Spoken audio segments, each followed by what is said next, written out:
The boardroom at St. Meridian Hospital in Manhattan echoed with stunned silence as Richard Harlan, the formidable director, slammed a folder onto the polished oak table. Dr. Violet Kane, our so-called best surgeon, isn't just a risk to patients. She's a deviant whose personal choices are poisoning this institution, he bellowed, his face red with fury.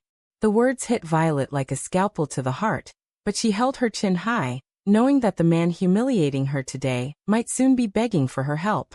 Violet's hands stayed steady on the armrests of her chair, years of operating room discipline keeping her expression neutral while her mind raced. The anonymous tip Harlan waved around mentioned late-night calls, shared hotel keys, and a pattern of unprofessional closeness with Anya Langford, the hospital's ambitious COO. None of it was fabricated, but none of it had ever interfered with her record. 98% success rate in complex cardiothoracic cases, publications in The Lancet, and a reputation that drew patients from across the country. Yet here she sat, 35 years old, at the peak of her career, being painted as a threat because she loved another woman. Across the table, Anya didn't flinch. Her blonde hair was pulled into a flawless chignon, her navy suit impeccable, but Violet caught the microscopic tightening of her jaw. They had agreed long ago. Their relationship stayed buried. 2 years of stolen weekends in upstate cabins, whispered conversations in the parking garage at 2 a.m., and careful avoidance of each other's names in public. Anya's promotion to COO last year had only raised the stakes. One leak and both their futures would evaporate in the conservative boardroom culture of St. Meridian.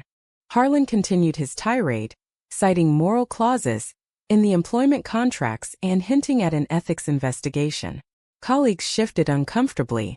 Dr. Marcus Reed, Violet's longtime rival for the chief of surgery position, allowed himself a small, satisfied smile. Violet filed that detail away. The cause was clear. Someone wanted her out of the running, and Harlan had seized the opportunity to flex his power. The effect would be immediate suspension pending review, exactly as the bylaws permitted. When the meeting ended, Violet walked out without a word. In the elevator, Anya joined her on the 20th floor, the only other passenger. They didn't touch. They didn't speak until the doors closed on the lobby level. "My office, 10 minutes," Anya murmured, voice low enough for only Violet to hear. Violet nodded once. The game had changed, and every move from here would carry irreversible consequences. That evening, in Anya's sleek Tribeca apartment overlooking the Hudson, the mask finally dropped. Violet paced the living room while Anya poured 2 glasses of Cabernet. "He has nothing concrete," Anya said, handing her a glass. "The tip was anonymous, probably Reed. We deny everything. I can stall the investigation through legal." Violet set the glass down untouched. "And what about us? You think I can keep operating under a cloud while you chase the CEO slot?" Anya's green eyes met hers steadily. "I think we both knew the risks when we started this. Survival first, Violet. Always has been." The words stung because they were true.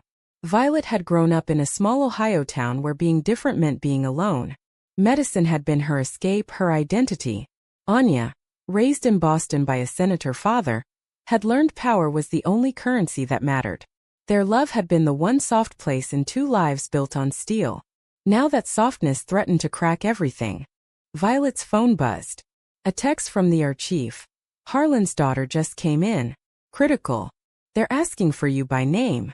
She showed Anya the screen. The irony landed like a physical blow. Richard Harlan's only child, 28-year-old Emily, had collapsed at a charity gala. Preliminary scans suggested a rare congenital heart defect complicated by an aortic aneurysm, precisely the kind of case Violet had pioneered new techniques for. No one else at St. Meridian possessed her combination of microsurgical skill and real-time imaging interpretation. Harlan had spent the afternoon trying to ruin her career. Now he needed her to save his daughter's life. Anya set her wine down. "You can't go in there suspended. It will look like you're using the situation." Violet laughed without humor. "And if I refuse, I'm the monster who let a girl die to settle a score. Either way, he wins."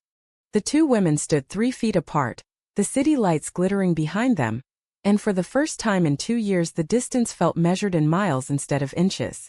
Violet reached for her coat. "I'm going to the hospital. Tell me how to play this, Anya." Because right now the only thing I know for sure is that someone is going to bleed. The hospital corridors at 11 p.m. carried the familiar sterile hush Violet had always found comforting. Tonight it felt like a trap. She bypassed the main elevators and took the service stairs to the ICU. Badge still clipped to her white coat despite the suspension order. Security knew her face. No one stopped her. Emily Harlan lay pale against the sheets, monitors beeping a frantic rhythm. Richard Harlan sat beside the bed, tie loosened, eyes bloodshot. When he saw Violet, the rage from the boardroom flickered, then collapsed into something raw and desperate. "Dr. Kane," he rasped, standing. "They say you're the only one who can do the repair without." His voice cracked. Violet didn't soften. "Without killing her on the table." "Yes." She scanned the charts the resident handed her. The aneurysm was dissecting faster than anticipated. Standard protocols would fail. Only the hybrid procedure she had refined in 3 peer-reviewed papers offered a realistic chance. Harlan swallowed. "The suspension, consider it lifted for this case. Name your terms." Violet met his gaze. "No terms. I do this because it's my job. But when it's over we talk about the boardroom. Really talk." He nodded once, too broken to argue. Back in the scrub room, Anya appeared like a ghost, having used her COO access to enter through the restricted wing. "Reed is already lobbying to take the case," she whispered, helping Violet tie her mask. "He's telling the board you're emotionally compromised." Violet's hands paused on the faucet. "Then give them something else to think about. Leak that the procedure requires my exact imaging calibration. Buy me time." Anya's fingers brushed hers for half a second. Longer than protocol allowed. "Already done." "But Violet, if this goes wrong, Harlan will crucify both of us." Violet turned, eyes steady above the mask. "Then it can't go wrong." The surgery lasted 14 hours. Violet worked with the precision of a machine, every incision calculated, every suture placed under the glare of lights that erased time. Anya watched from the observation gallery, face impassive to outsiders, but Violet could feel the weight of her presence like a second heartbeat. When the final clamp came off and the monitors stabilized into normal sinus rhythm, the OR erupted in quiet applause. Harlan waited outside, tears tracking down his cheeks. "Thank you," he managed. Violet stripped off her gloves. "Don't thank me yet.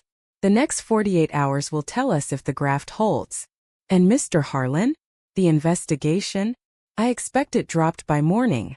She found Anya in the on-call lounge at dawn, 2 coffees in hand. "Harlan's already called an emergency board meeting," Anya said, voice low. "He's spinning the save as proof of your value. Reed is furious." Violet accepted the cup, their fingers touching deliberately this time. "Good. But we both know this isn't over. Someone fed him that file. I want to know who." Anya sipped her coffee, eyes distant. "Leave it. We survived the night. Focus on the win." The words were practical, logical, exactly the Anya Violet had fallen for. Yet they left a chill. For the first time, Violet wondered if survival always required stepping on someone else's throat, even if that throat belonged to the woman she loved. The next weeks blurred into a fragile truce. Emily recovered faster than expected, crediting Violet publicly in a hospital press release. Harlan's public apology was carefully worded, blaming misinformation. Violet's suspension was quietly rescinded. On paper, everything returned to normal. Behind closed doors, the tension between Violet and Anya thickened. Anya's promotion committee meeting loomed in 30 days. The CEO slot was hers if she kept the board happy. Violet's rival Reed circulated quiet memos suggesting favoritism. Each night in the apartment they shared only when certain no one followed. The conversations grew shorter, the touches more urgent yet somehow guarded. One Friday, after a 12-hour shift, Violet came home to find Anya on the balcony staring at the river. "I had lunch with Harlan today," Anya said without turning. "He offered me the CEO interview on condition I distance the department from any further personal scandals." Violet set her bag down slowly. "And you said?" Anya finally faced her. "I said I'd consider what's best for the hospital." The sentence hung between them like a guillotine. Violet felt the first real fracture form. Cause and effect. She had saved Harlan's daughter, bought them breathing room, Yet the price was Anya weighing their love against a corner office. Violet stepped closer, voice calm. Best for the hospital or best for Anya Langford? The question was soft, but they both understood it was the beginning of the endgame. The fracture widened the following Monday when the ethics committee reconvened. Reed presented new evidence. A blurred photo of Violet and Anya, leaving the same hotel in Connecticut 3 months earlier.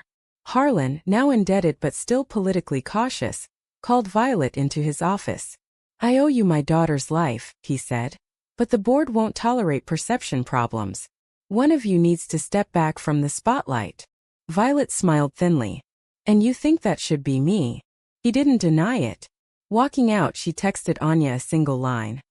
"They want blood. Whose are you willing to give?" Anya met her that night in a small Italian restaurant in the village, far from hospital eyes. Over untouched plates of pasta, Anya laid out the calculus. "If I defend you openly, my CEO bid dies. If I stay neutral, you keep your surgical privileges but the rumors fester." Violet studied the woman across the table.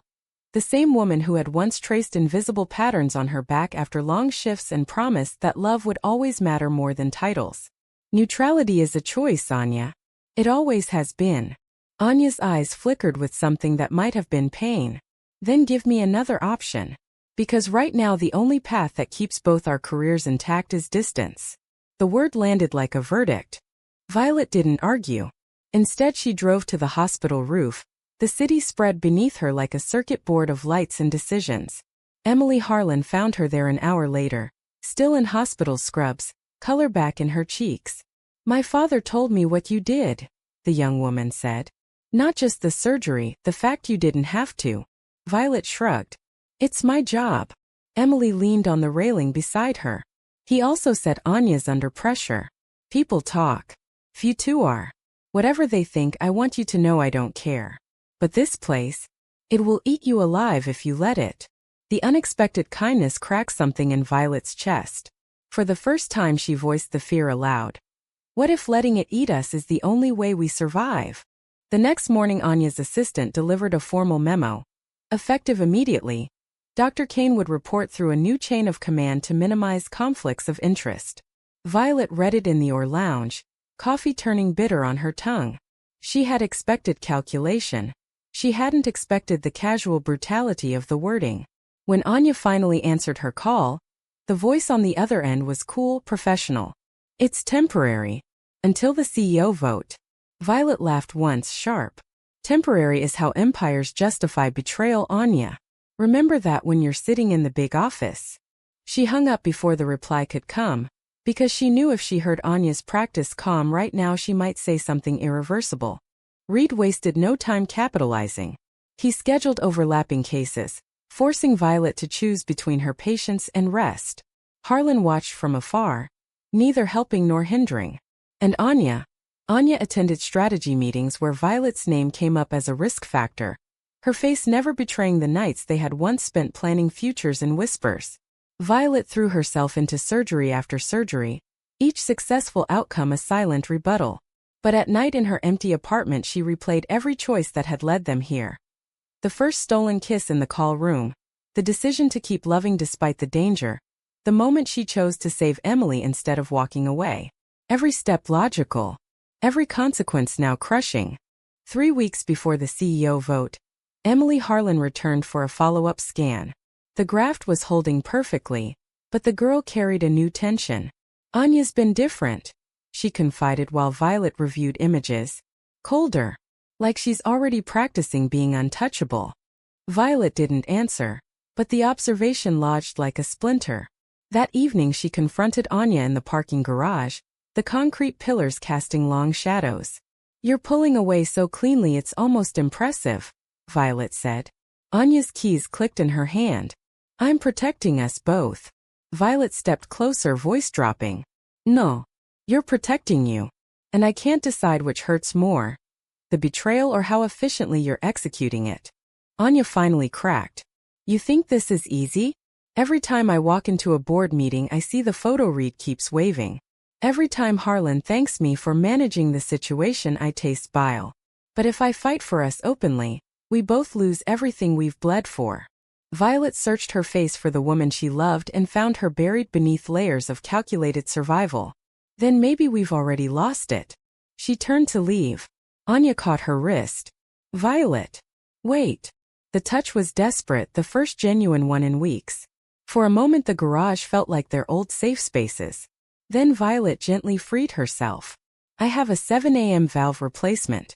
Try not to schedule any more ethics reviews before then. She walked away without looking back, the sound of her heels echoing like a heartbeat slowing to flatline. The following days brought a new complication. A journalist from the Times Health section began digging into the Kane Harlan miracle surgery and the sudden policy shifts around it. Anya's office worked overtime to contain leaks, but Violet knew the source. Reed had grown impatient. One night Violet's phone rang at 2 a.m. Anya. The board wants a closed session tomorrow. They're considering formal separation of our departments permanently. Violet sat up in bed, the city silent outside her window. And your recommendation? Silence stretched. When Anya spoke again, her voice was almost inaudible. I recommended it. For the good of the hospital. Violet closed her eyes. Of course you did. She ended the call without goodbye, because there was nothing left to say that wouldn't sound like surrender. The closed session lasted 4 hours. Violet waited in the hallway like a defendant, watching colleagues file past with averted eyes. When Anya emerged, her expression was unreadable. They voted to keep you on staff but transfer oversight of cardiothoracic to Reed effective next quarter. Violet absorbed the blow. And you? Anya's shoulders squared. Interim CEO starting Monday. The promotion she had maneuvered for. The one Violet had indirectly enabled by saving Emily. Violet nodded once. Congratulations. Try not to forget how you got there. She walked past without another word, the corridor stretching endlessly before her. Behind her, Anya remained frozen, the first visible crack in her perfect composure finally showing. That night Violet packed a suitcase. Not for leaving the city. She still had patients who needed her. But for leaving the shared life they had built in secret. She left the key on the kitchen island with a single note. Some ambitions cost more than they're worth. Take care of yours. Then she drove to a quiet hotel on the Upper West Side and finally allowed herself to feel the full weight of every calculated choice that had brought them to this fracture point. The transfer took effect with clinical efficiency. Reed assumed control of Violet's department, reassigning her to lower-profile cases while keeping her name on the most difficult ones for optics. Patients still requested her specifically, forcing Reed to swallow his pride and consult her in hallways. Harlan kept his distance, but Emily visited Violet's new office weekly under the guise of follow-ups, bringing coffee and quiet solidarity. Anya's different at the top, she observed one afternoon. She smiles in meetings but her eyes look tired. Violet changed the subject. She refused to discuss Anya, even as every surgery now carried the shadow of their collapsed world. Anya, now officially interim CEO, moved with purpose. She restructured departments, courted donors, and publicly praised the hospital's inclusive excellence, while privately ensuring no hint of scandal touched her tenure. Violet watched from afar as Anya's face appeared on hospital monitors during town halls, composed and commanding. The woman she loved had become exactly what the institution demanded. Untouchable. The knowledge brought no satisfaction, only a dull ache that surgery could not excise. Then the real test arrived. A VIP patient, daughter of a major donor, presented with the exact complication Emily had survived. Reed botched the initial assessment, and the case landed back on Violet's table at 3 a.m. with the patient crashing. Violet scrubbed in without hesitation. Halfway through the procedure her phone, left with the circulating nurse, buzzed repeatedly. Anya's name flashed on the screen. Violet ignored it. When she emerged 7 hours later, successful once again, Anya was waiting in the recovery lounge. You didn't answer, she said quietly. Violet stripped off her scrub cap. I was busy saving a life. Something you used to understand. Anya Flint's head. The donor's family is threatening to pull funding if anything goes wrong. I needed to know. Violet cut her off. You needed to know if I would still perform under pressure even after you sacrificed us for your title. The answer is yes. Because unlike you, I never confused love with leverage. Anya stepped closer, voice breaking for the first time in months. I thought if I got the position I could protect you from the inside. Change the culture. But every time I tried, the board reminded me how fragile my seat is. Violet studied her. The woman who had once been her safe harbor, now reduced to justifications. Protection was never yours to offer, Anya. You chose the boardroom over the operating room. That's not strategy, that's surrender. She walked past, shoulder brushing Anya's in a ghost of old intimacy. Behind her, Anya remained motionless. The new CEO learning that power's highest cost was the silence that followed every necessary betrayal. The donor case made headlines. Violet's name trended in medical circles, while Reed's reputation suffered. Anya's office issued a carefully worded statement crediting Team Excellence. No one believed it. In the weeks that followed, Violet received discreet offers from rival hospitals, Mount Sinai Cleveland Clinic, each promising autonomy and distance from St. Meridian's politics. She left every email unanswered. Leaving would be clean logical. But something stubborn in her refused to hand Anya the final victory of driving her away. The hospital gala arrived like a final verdict.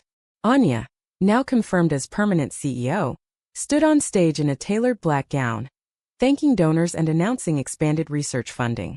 Violet attended only because her presence had been requested by Emily Harlan, who had become an unlikely ally. From the back of the ballroom she watched Anya command the room. Every gesture polished, every smile measured. The woman on stage was magnificent. The woman Violet had loved was gone. Later, in a quiet alcove away from the crowd, Anya found her. Champagne flute in hand, she looked suddenly smaller. I saw the Cleveland Clinic offer on your desk when I was reviewing department budgets, she said. Violet didn't deny it. They're offering chief of surgery. No politics. No boardroom naibs. Anya set her glass down. And if I asked you to stay? Not as my lover.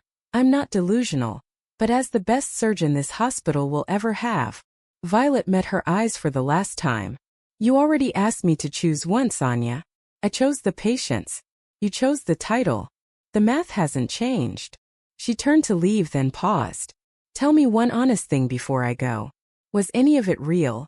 Or was I always just a risk you managed until the numbers favored letting go? Anya's voice was barely audible above the string quartet. It was the only real thing I ever had. And I still lost it because I believed survival meant winning alone. Violet nodded once. The answer both devastating and strangely freeing.